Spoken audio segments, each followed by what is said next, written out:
왕이신 나의 하나님, 내가 주를 높이고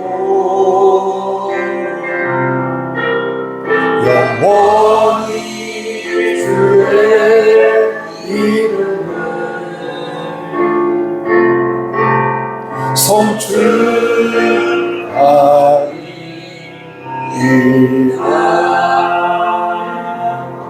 왕이신 하나님, 오늘도 이곳에 좌정하셔서 우리의 예배를 받아주시고 모든 성도들 위에 하늘의 지혜와 복을 내려 주시옵소서.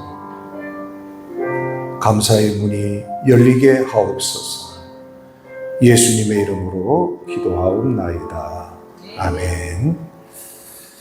자, 오늘 우리 함께 나눌 말씀은 사도행전 27장 33절에서 37절 말씀입니다.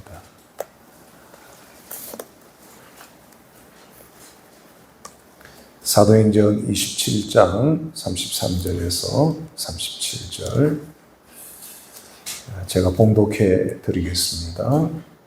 날이 새어가매 바울이 여러 사람에게 음식 먹기를 권하여 이르되 너희가 기다리고 기다리며 먹지 못하고 줄인 지가 오늘까지 열 나흘인즉 음식 먹기를 권하노니 이것이 너희의 구원을 위하는 것이요 너희 중 머리카락 하나도 잃을 자가 없으리라 하고 떡을 가져다가 모든 사람 앞에서 하나님께 축사하고 떼어 먹기를 시작하며 그들도 다 안심하고 받아 먹으니 배에 있는 우리의 수는 전부 276명이더라. 아멘. 지난주에는 이스라엘 백성들이 광야에서 모세와 하나님을 원망하자 불뱀을 보냈다는 말씀을 우리가 들었습니다. 광야 40년 생활을 마무리하고 약속의 땅, 가나안 땅으로 들어가기 일보 직전 에돔 땅을 통과하면 빠른 길인데 에돔 왕이 허락지 않자 에돔 땅을 돌아서 가야 했습니다. 물 한 모금 얻을 수 없는 뜨거운 광야를 다시 돌아서 가야 한다고 생각하니 이스라엘 백성들이 마음이 상했고 모세와 하나님을 향해 원망하기 시작했습니다. 민수기 21장 4절에 보시면 백성이 호르산에서 출발하여 홍해 길을 따라 에돔 땅을 우회하려 하였다가 길로 말미암아 백성의 마음이 상했다라고 말씀하고 있습니다. 마음이 상하면 할 수 있는 게 뭘까요? 네, 5절에 보니까 백성이 하나님과 모세를 향하여 원망을 쏟아놓았다라고 말씀합니다. 여러분도 마음이 상하면 좋은 말이 나오지 않죠? 여러분, 그게 문제라는 겁니다. 아무리 하나님 백성이라도 마음이 상했다고 속에 있는 나쁜 감정을 말로 쏟아내는 것, 하나님이 들으신다는 거예요. 뭐라고 원망을 쏟아냅니까? 어찌하여 우리를 애굽에서 인도해내어 이 광야에서 죽게 하는가? 이곳에는 먹을 것도 없고 물도 없도다.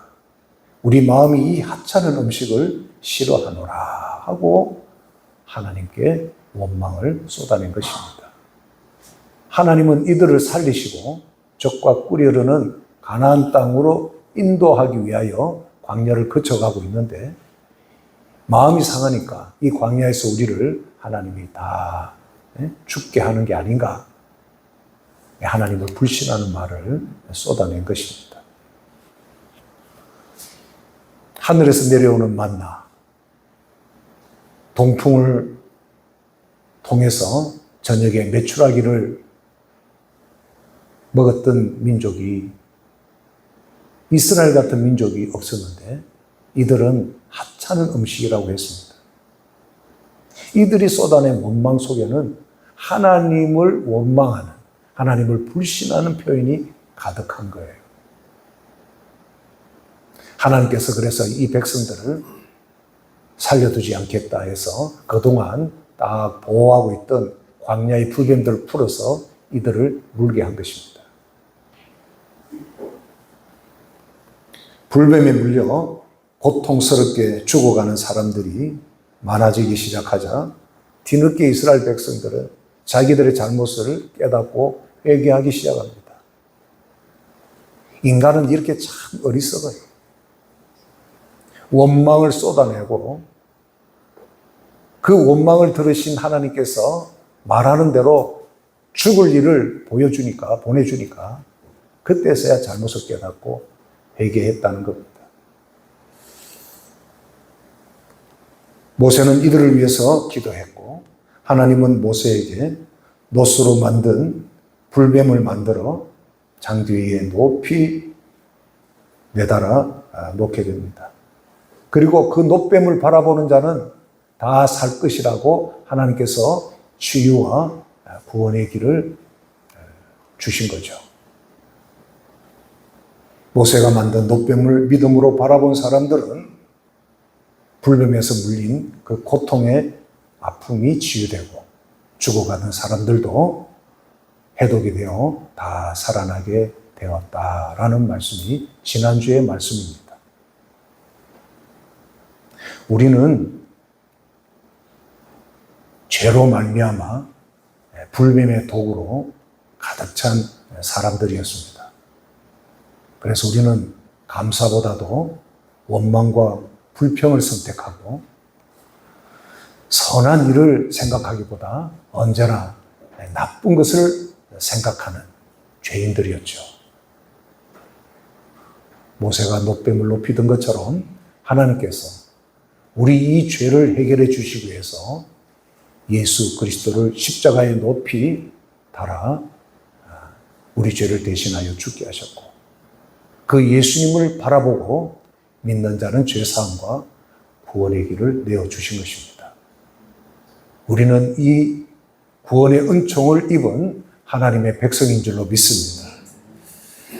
원망하는 사람들은 다 그럴 만한 이유가 있습니다. 들어보면 고개가 끄덕끄덕거려지는 거예요. 그런데 하나님의 백성은 원망하는 말을 함부로 해서는 안 된다라고 하는 것이 하나님의 말씀인 성경이 우리에게 주는 무서운 경고입니다.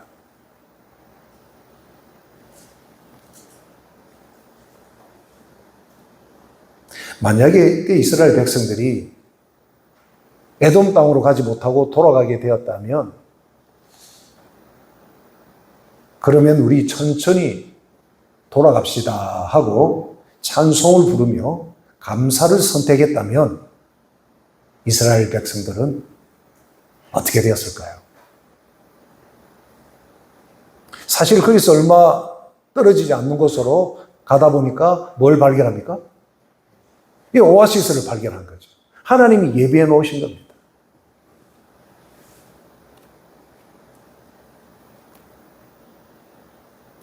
우리는 지난주 원망하는 자들에게 불뱀을 보내신 이 사건을 통해서 성도의 올바른 믿음의 태도는 무언가? 여기에 대해서 우리가 생각을 해보았고요. 자, 오늘은 이 감사에 대한 태도, 성도의 올바른 믿음이 외적으로 나타나는 가장 바람직한 태도는 감사하는 태도다라는 것을 오늘 말씀을 전하려고 합니다. 지난주에 집사람하고 산책을 하다가 갑자기 성령께서 마음에 감동을 주셔서 그래도 감사하지 않느냐 라는 마음을 주시고, 이번 주 설교는 제목을 그래도 감사라는 제목을 설교를 해야 되겠다라고 이 말씀을 오늘 전하게 된 것입니다. 그래서 그래도 감사라는 마음과 함께 이 바울의 감사에 대해서 생각하게 되었고, 오늘 바울은 어떤 상황에서 감사를 선택한 사람인가, 오늘 거기에 대해서 오늘 말씀을 여러분에게 전하고자 합니다. 첫 번째, 바울은 풍랑을 만났던 배 위에서 감사한 사람이었습니다. 감사보다도 황당하고 두렵고 막막함이 가득했을 그 상황 속에 바울은 하나님께 감사의 빵을 뗀 것입니다. 우리가 수요일마다 사도행전을 계속 공부하고 함께 말씀을 배워가고 있지 않습니까? 하나님께서 그 말씀을 저에게 주시더라고요. 사도행전 사진 자료 한번 볼까요? 사진 자료. 여기 보시면 풍랑을 만난 바울이 탔던 배, 로마로 가던 바울 일행이 유라굴라 강풍을 만나서 지중해에서 14일 동안 죽을 고생을 하다가 이제 풍랑이 끝난 해가 뜨기 직전에 그러한 풍경을 사진으로 이렇게 찍어 놓은 것입니다. 바울은 저 배 위에서 감사를 선택합니다. 두려워하고 신세 타령하고 원망하기보다 감사를 선택한 거죠. 그것이 오늘 사도행전 27장 33절 말씀입니다. 이 말씀을 현대인의 성경으로 다시 읽어보면 좀 더 우리에게 잘 와닿습니다. 한번 볼까요? 날이 밝아올 무렵 바울은 모든 사람에게 음식을 먹으라고 권하며 이렇게 말하였다. 여러분은 오늘까지 며칠 동안? 14일 동안 아무것도 먹지 못하고 폭풍에 시달려 왔습니다. 그러므로 이제 여러분은 음식을 먹어야 합니다.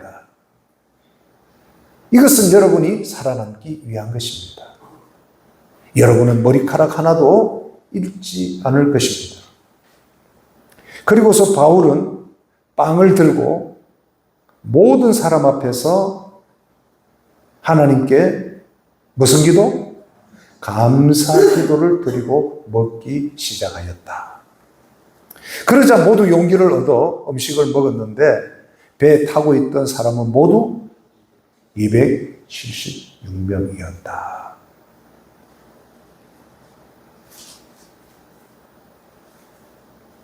유라굴로 강풍으로 지치고 힘든 상황 속에서 바울은 감사를 선택한 것입니다. 하나님이 참 이 모습을 귀하게 여기신 거예요. 우리도 인생을 살면서 모든 일이 잘 풀리면 얼마나 좋겠습니까? 그렇지만 바울처럼 유라굴로를 만날 때 우리도 하나님 앞에 감사의 기도를 드릴 수 있는가? 이것이 복음을 믿고 하나님을 신뢰하는 하나님의 백성이 할 수 있는 가장 아름다운 믿음의 태도다라는 것을 보여주는 겁니다. 바울의 이 감사의 선택이 결국 그 배에 탄 276명의 영혼을 구원하게 되는 것이죠. 데보라 노빌이 쓴 감사의 힘이라는 책에 감사의 능력에 대해서 이렇게 기록한 내용이 있습니다. 우리가 감사합니다라는 말로 가슴을 움직여 기쁨을 느끼는 시간은 0.3초라고 합니다. 몇 초? 0.3초면 굉장히 짧은 시간이죠. 감사합니다 하는 순간에 우리의 가슴으로 느껴지는 그 기쁨이 0.3초. 그런데 이 0.3초의 기쁨이 우리 인생을 바꿀 만한 강력한 힘이 있다는 거예요. 어떤 힘이냐? 좋은 인간관계를 맺는 시작이 된다는 겁니다. 그리고 활기차고 건강한 삶을 살아갈 수 있는 능력이 된다고 데보라 노빌은 그렇게 책에서 알려주고 있습니다. 풍랑을 만났던 배 위에서 이 바울의 감사는 자신뿐만 아니라 배에 타고 있던 사람 276명 모두를 구해낸 것입니다. 38절에 보면 모두 다 배 부르게 다 먹었다고 그렇게 기록하고 있습니다. 사실 14일 동안 이 풍랑이라도 보통 풍랑이 아니죠. 광풍이라고 그랬습니다. 광풍은 그냥 뒤에서 바람이 몰아치는 정도가 아니고 앞에서 몰아치는 정도가 아니고 앞, 뒤에서, 좌우에서, 위에서 몰아치는 풍랑을 광풍이라고 하는 거예요. 크레타 섬 아래에 있는 지중해에 종종 그런 광풍을 만난다고 하죠. 그런데 14일 동안 오히려 속에 있는 것을 다 토해내고 아무것도 먹지 못하는 그 흙이지 살아있는 것만 해도 기적과 같은 그러한 사람들에게 바울은 빵을 만들게 하고 그 빵을 하나님께 감사 기도 드리고 먼저 자신이 먹고 그것을 보고 나머지 276명의 사람들이 안심하고 그 빵을 다 먹는데 배부르게 아무런 부작용이 없이 이들은 멜리데 몰타섬에 다 상륙하여 구조받게 되는 것입니다. 여러분 이게 감사의 기적이에요. 감사하면 함께하는 사람을 다 살리는 겁니다. 요즘 폭염이 우리를 얼마나 힘들게 합니까? 그래도 우리는 감사해야 한다는 사실이에요. 순전한 감사, 넘치는 은혜라는 제목의 책이 있습니다. 여러분이 한번 주문하셔서 읽어보셔도 좋을 만한 책인데요. 이 책 가운데 그 첼리스트 김두민, 소프라노 이연영 부부 이야기가 나옵니다. 고난 가운데서도 하나님을 찬양하는 부부 이야기입니다. 이 부부는 독일 켈런 대학교에서 각각 첼로와 성악을 전공하던 중에 한인교회에서 만나 아름다운 가정을 이루게 됩니다. 이때까지만 해도 모든 것이 순조롭고 행복할 것만 같았던 결혼 생활이었습니다. 그러나 둘째 아이를 낳으면서부터 이 가정에 풍랑이 찾아오게 됩니다. 둘째 아이가 루이스 디츠 신드롬이라는 희귀병을 가지고 태어납니다. 이 병은 몸의 결합이 제대로 되지 않아서 머리부터 발끝까지 제 기능을 하지 못하는 병입니다. 아이 심장이 언제 멈출지 모르기 때문에 이 아이는 뛰지도 못하고 늘 조심해야 합니다. 이 부부가 울면서 아이를 위하여 기도할 때마다 주님께서 위로해 주십니다. 그래서 이 부부는 아이를 보면서 주님께 더 가까이 나아갔습니다. 그러다가 셋째를 임신했는데 둘째와 같은 희귀병을 가지고 또 태어났습니다. 그럼에도 불구하고 이 부부는 원망하지 않고 감사를 선택합니다. 우리가 감당할 수 있으니 하나님께서 셋째도 주셨다. 감사합니다. 그리고 그 아이를 최선을 다하여 양육을 합니다. 세 번째 풍랑이 또 이 가정에 찾아옵니다.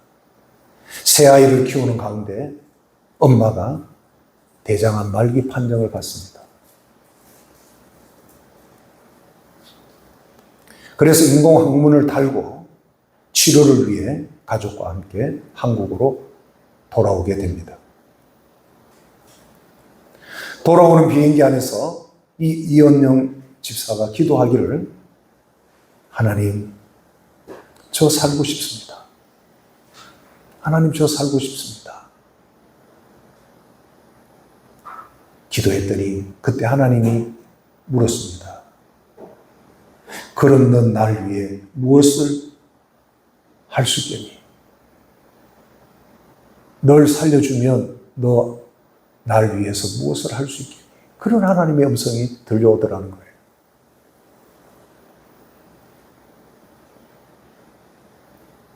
하나님, 저에게는 더럽고 버릴 것밖에 없는데 하나님 위에 제가 드릴 것이 뭐가 있겠습니까? 그런데 한국에 오자마자 이곳저곳에서 찬양을 해달라는 초청을 받게 됩니다. 이때 이연영 집사는 이것이 하나님의 뜻이구나. 그래서 항암 치료를 받으면서도 남편은 첼로로, 본인은 소프라노로 초청하는 곳마다 가서 찬양을 했습니다. 찬양 사역하는 가운데 둘째가 갑자기 위독해져서 심장 수술을 받게 됩니다. 중환자실에서 생사의 갈림길에 있는 아이를 앞에 두고 그들은 또 주님 앞에 감사를 선택하고 하나님께 찬양을 했습니다. 병원에 있는 2달 동안 이 부부는 틈만 나면 남편은 첼로로, 저기 첼로를 켜고 있는 분이 남편입니다. 노래 부르는 저분이 이은영 집사입니다. 아내는 아름다운 목소리로 주님을 찬양합니다. 이때 병원에 있던 많은 사람들이 위로를 받고 어두웠던 중환자실이 그들의 찬양으로 밝아지기 시작했습니다. 이들이 가는 곳마다 많은 환자들 가족들이 위로를 받게 됩니다. 이 부부는 이렇게 고백합니다. 만일 저희가 아픈 아이를 낳지 않았더라면 아픔이 있는 분들의 마음을 절대로 이해할 수 없었을 것입니다. 항암 중에도 찬양 올려드릴 기회가 점점 늘어나면서 하나님이 원하시는 것이 이것이었구나 하는 것을 알게 되었습니다. 하나님께서 저희에게 연주와 찬양이라는 귀한 달란트를 주셨잖아요. 그걸 사용해 하나님의 나라의 지경을 넓히는 일을 감당하고 싶어요. 병이 낫든지 낫지 않든지 하나님의 영광을 위한 도구로 쓰이기 위해 깎이고 또 깎여서 온전히 하나님을 닮아갈 수 있는 사람이 되었으면 좋겠습니다. 여러분, 이분들은 목사님도 아니고 선교사님도 아닙니다. 장로님도 아니고 권사님도 아닙니다. 평신도로서 어떻게 이런 믿음을 가지고 살아갈 수 있는지 저는 이분의 글을 읽으면서 정말 많이 부끄러웠습니다. 내가 이런 풍랑을 만났다면 나는 과연 이렇게 감사를 선택했을까? 덥다고 힘들어하고 불평해하는 우리의 모습을 보면서 우리가 십자가의 주님, 부활의 주님의 그 믿음을 가졌다고 하면서 우리의 삶의 태도는 평소에 어떤가? 이것을 돌아보게 되는 것이죠. 여러분은 날마다 어떤 감사를 하나님께 드리고 있습니까? 형통하고 잘 풀려야 감사합니까? 인생의 이런저런 어려움과 이해할 수 없는 풍랑을 만날 때에도 여러분은 감사를 선택할 수 있을까요? 두 번째로 바울의 감사는 어떤 감사냐? 감옥에서도 감사하고 찬송하는 바울입니다. 사도행전 16장 21절에서 26절을 보면 로마 사람인 우리가 받지도 못하고 행하지도 못할 풍속을 전한다 하거늘 우리가 일제히 일어나 고발하니 상관들이 옷을 찢어벗기고 매로 치라 하여 많이 친 후에 옥에 가두고 간수에게 명하여 든든히 지키라 하니 그가 이러한 명령을 받아 그들을 깊은 옥에 가두고 그 발을 착고에 든든히 채웠더니 한밤중에 바울과 실라가 기도하고 하나님을 찬송하며 죄수들이 듣더라. 이에 갑자기 큰 지진이 나서 옥토가 움직이고 문이 곧 다 열리며 모든 사람이 매인 것이 다 벗어졌다라는 말씀입니다. 바울이 2차 선교 여정 가운데 유럽 첫 관문이었던 빌립보에서 복음을 전하다가 그 도성에 점치는 귀신 들린 여인이 따라다니면서 바울 이름을 계속 귀찮게 하는 겁니다. 그래서 바울이 예수님의 이름으로 이 여인에게 붙어있는 귀신을 꾸짖고 쫓아냅니다. 예수님의 이름으로. 이 여인에게 붙어서 괴롭히는 더러운 귀신은 떠나갈지어다. 그 순간에 점치는 귀신 들린 여종이 멀쩡해지는 겁니다. 그리고 예수님을 주님으로 영접한 거죠. 좋은 일입니까? 나쁜 일입니까? 기가 막히게 좋은 일이죠. 하나님의 능력입니다. 그러나 이후에 풍랑이 또 옵니다. 이 여인을 이용해서 돈벌이 하던 남자들이 많았습니다. 돈벌이가 바울을 통해서 사라지니까 사람들이 선동을 하고 바울과 실라를 고발합니다. 그러자 관리들이 옷을 찢고 매로 친 후에 바울과 실라를 감옥에 던져 넣은 것입니다. 순식간에 벌어진 일이에요. 생각지도 못한 상황이었습니다. 바울과 실라가 복음을 전하던 그 현장에서 얼마나 당황하고 얼마나 억울했겠습니까?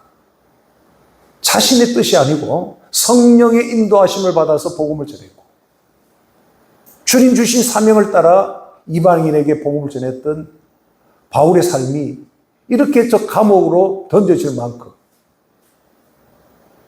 이러한 상황이 되었을 때 바울과 실라는 하나님을 향해서 원망하거나 자신들을 매를 치고 옷을 찢고 고발하고 감옥에 던진 그 사람들을 향하여 원망하지를 않았습니다. 한밤중에 오히려 기도하면서 감사를 선택하고 감사 찬송을 부르기 시작합니다. 이때 놀라운 일이 감옥에서 벌어진 겁니다. 갑자기 큰 지진이 나서 옥토를 흔들어 버립니다. 문이 다 열리고 모든 죄수들의 묶여있는 것이 다 벗어져 버립니다. 하나님께서 감옥에 임하신 거예요.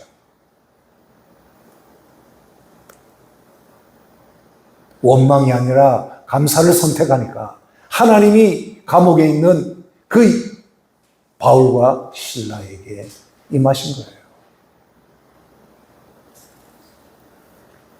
결과는 여러분 아시듯이 그 감옥을 죄수들을 관리하던 간수장과 가족들이 다 예수님을 믿고 구원을 받게 됩니다. 이것이 하나님의 계획이었습니다. 그리고 빌립보의 여자 사업가인 루디아 가족과 함께 빌립보 교회 개척 멤버가 되고 빌립보 교회가 유럽 최초로 세워진 거예요.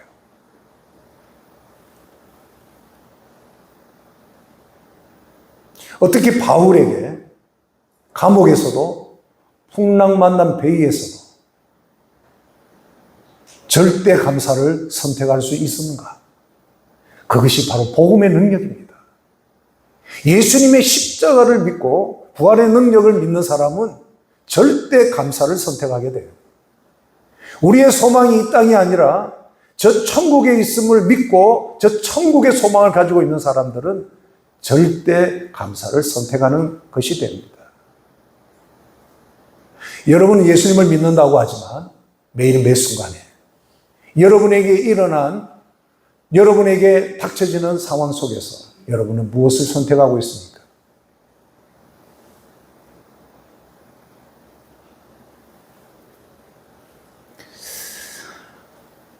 순전한 감사 넘치는 은혜라는 그 책에 또 다른 참 귀한 이야기가 있습니다.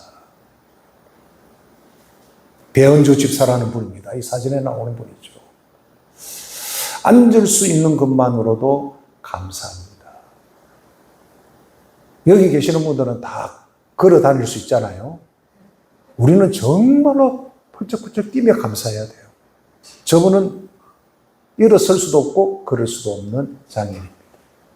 그런데 앉을 수 있는 것만으로도 감사합니다. 이분은 한 살 때 열병을 앓은 후유증으로 소아마비가 되어 걸을 수 없게 된 분입니다. 8번이나 다리와 척추 수술을 했는데도 걸을 수 없어 자살까지 결심하게 됩니다.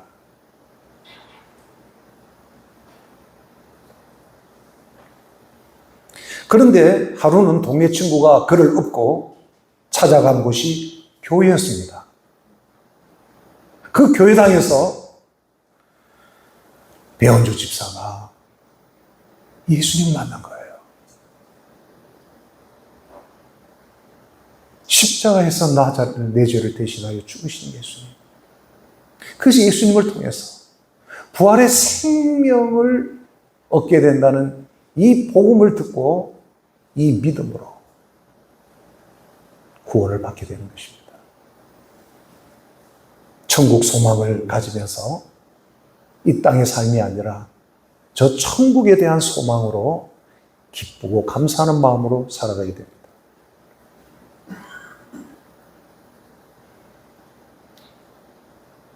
한 번도 아니고 8번이나 다리와 척추 수술을 했으니 그 고통은 이루 말할 수 없지요. 그런데 하나님의 은혜로 그 고통 중에 배우자를 만나게 하셨고 또 교통사고로 또 힘든 일을 당했지만 다시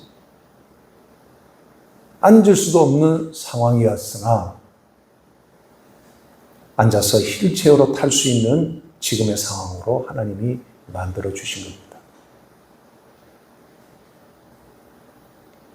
지금 저 사진은 최근에 CTS 방송에 자신의 삶을 간증하고 있는 배은주 집사님의 모습입니다.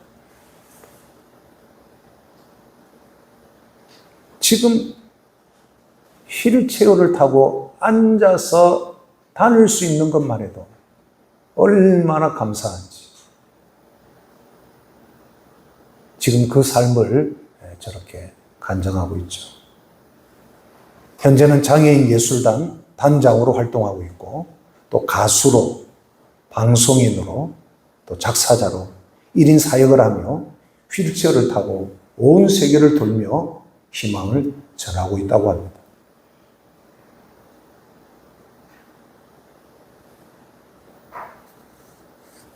그녀는 이런 고백을 합니다. 저는 장애를 불행이라고 생각하지 않습니다.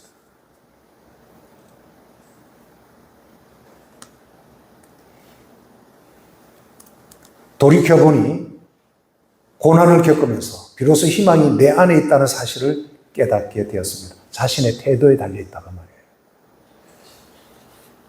앞으로 삶의 어떠한 순간이 다가온다 할지라도 세찬 바람조차 삶의 소중한 일부로 여기며 감사하고 싶습니다. 장애 때문에 오히려 많은 것을 할 수 있다는 것에 감사하며 세상이 눈물 나도록 아름답습니다. 이분은 세상이 눈물 나도록 아름답다는 거예요. 그래서 늘 하나님께 감사한다. 눈 뜨면 감사. 앉을 수 있는 것만 해도 감사한 거예요. 서는 것도 아니고 걷는 것도 아니고 앉아서 휠체어를 타고 이동할 수 있는 것만으로도 감사하다는 거예요. 여러분의 감사는 어떤 감사입니까?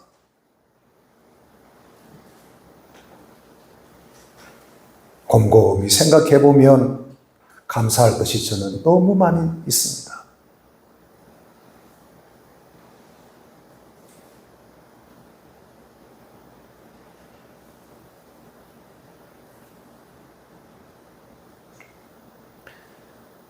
인생을 비교해서 감사하는 것은 아니지만 앞에 집사님 경우와 이 백은주 집사님 경우와 우리가 비교해 보면 우리는 절대적으로 무조건 하나님 앞에 감사할 수밖에 없는 사람들입니다. 지금까지 여러분 하나님께 얼마나 감사하며 사시고 계시는지.